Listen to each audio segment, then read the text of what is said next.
Hey guys, sorry it's been a while. Looks like we're going on 3 weeks now since I made a video.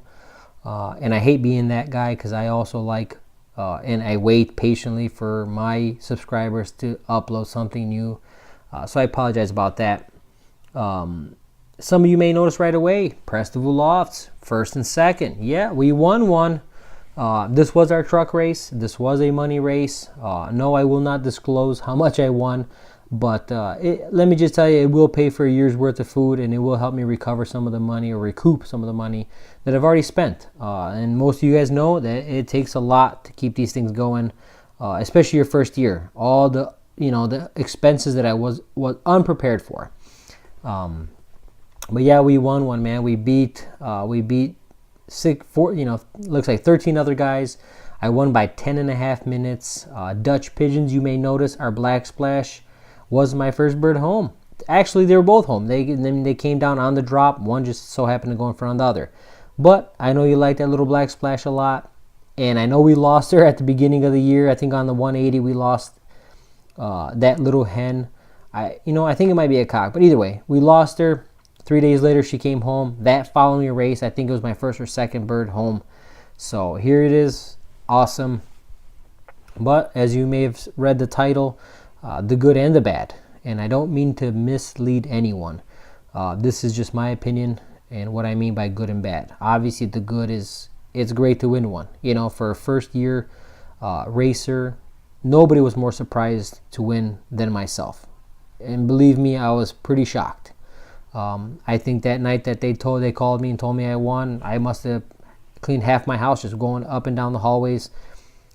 On cloud nine. I mean, it's great to win. It's great to put in that effort. It's great for your, knowing that your birds can achieve what you expect them to achieve, I guess. I don't mean to sound like I have a fat head over this, but they did good, man. For a 300 mile, I raced 14 other guys. This was a money race. People sent their best. You notice, 2 to 5 birds is what most people sent. They sent their best, and I was able to, win one.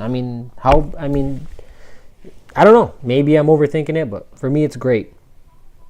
But there's always a bad. And unfortunately, there's always a bad. And the bad is there were 3 races. There were 3 separate races in this group. There was a classic race, the truck race, and an open race. And I sent birds to all 3. On the classic race, I sent the birds that were nominated for the classic, birds that were also nominated in my loft from other lofts. And on the open, I sent everything else. Everything went to the 300. That's my rule. Nothing stays home unless it's sick or it's missing too many flights or whatever the case may be. Basically meaning if it's not going to make it, I won't send it. But if all other things play into fact, they look okay, they feel okay, they're going.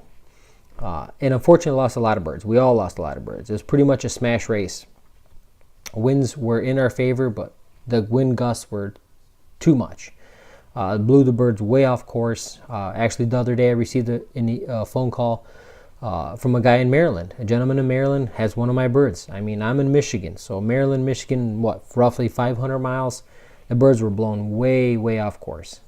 And one of those birds, unfortunately, was 1024. And I don't know if any of you guys follow along on Pigeon Mall at my results or any other results for that matter. 1024 was I would consider my best bird. Multiple times was my first bird home. Here's our very first race.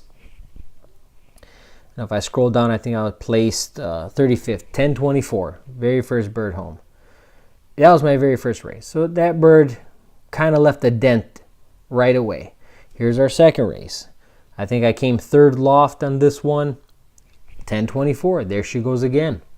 This bird knew what it was doing, when to do it. I think the only downfall was my methods. At the time, even now, I'm not considering myself a champion racer by any means. But at the beginning of the year, I didn't know how to feed pigeons. I really didn't. I knew I had good birds. I thank my uncle David at 10 Flights. Actually, they call him Romanian Dave, 10 Flights Pigeon Station in Oklahoma. For providing some of this bloodline. These are great, great birds.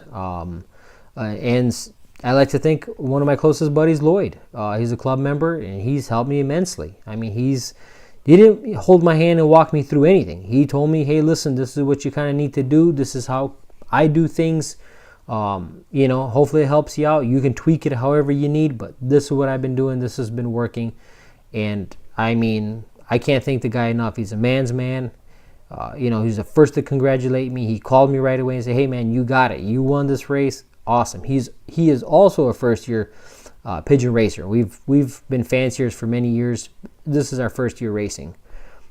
So I think, obviously, where am I going with this? I lost my focus here. They mean a lot to me. It meant a lot to me.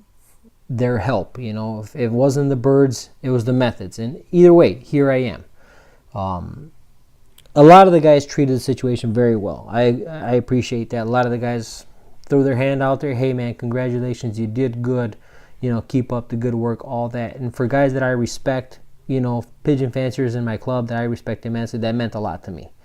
I don't know, maybe, like I said, maybe I'm overthinking it, but I honestly didn't expect much more. I mean, I wanted to be competitive. That was my goal.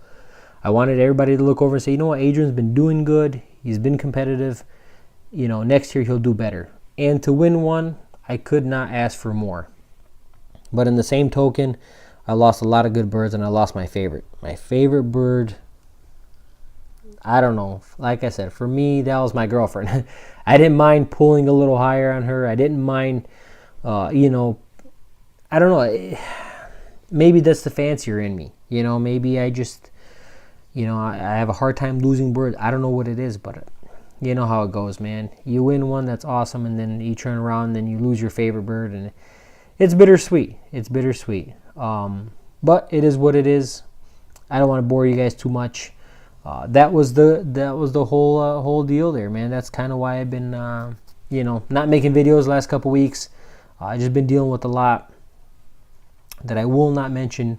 But this is one of those things, that was our truck race. I'll show you guys this was our classic race, which I didn't do horrible. We had 16 flyers, 260 birds. And if I go down, I think I came in 40th, which isn't half bad. Top 20%. I was a 5th loft out of 16 to get birds. Man, how can you complain for a first-year pigeon racer? I don't know. I mean, I'm not saying I'm doing it right. I'm not saying I got it down packed, but I'm learning and I'm picking it up fast. A lot of these guys, they won't tell you what to do. They tell you, hey, use corn, but they don't tell you when to use it, how to use it. Use this or use that or do this, but they never really give you a good, I can't blame them. Nobody wants to divulge all their secrets, but you got to help a guy out, man. You got to help fans, especially new members, because if you keep losing, you're going to get disgusted over it. You're not going to want to race anymore. And there's, your dream of racing pigeons and being successful, right out the window, because nobody wants to help you out. Everybody wants to take it to the grave with them. It's unreal. Some of these guys are unreal. How,